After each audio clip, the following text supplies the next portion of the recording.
I never thought I'd come face to face with the supernatural. Growing up, ghost stories were something to laugh about during campfire nights, not something I'd imagine experiencing firsthand.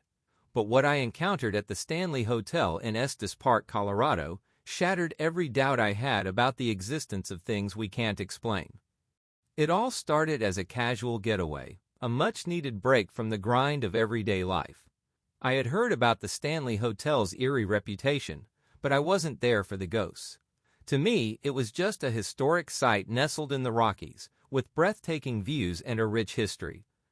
What I didn't know was that the infamous Room 401 was about to become a pivotal chapter in my life. Driving up to the Stanley, you're greeted by the grandeur of a bygone era. The pristine white facade, the sprawling grounds, and the surrounding mountain peaks, all of it seemed more enchanting than foreboding. I arrived just before sunset, and the building glowed warmly under the fading light. At check-in, the receptionist handed me my room key with a smile that seemed to falter slightly when I read the number. Room 401. "Oh, that's one of our more talked-about rooms," she said cautiously. "Talked about?" I asked, raising an eyebrow. "Some guests have had, interesting experiences there," she replied, clearly choosing her words carefully. I brushed it off with a chuckle, attributing her hesitation to the hotel's reputation for ghost stories. I didn't consider myself a skeptic or a believer. I was neutral, a curious observer at best. As I stepped into room 401, it felt like stepping back in time.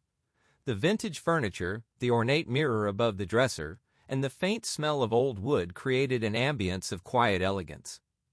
Yet there was something about the air. It felt heavier, almost charged, as if the room itself was aware of my presence. I shook off the feeling and began to unpack. But as I placed my suitcase on the bed, a peculiar sensation washed over me. It felt like someone was watching me. I turned around quickly, but the room was empty.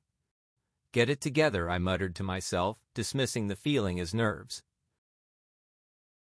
What happens next will haunt you. Watch the full story now on Frightful Murmurs.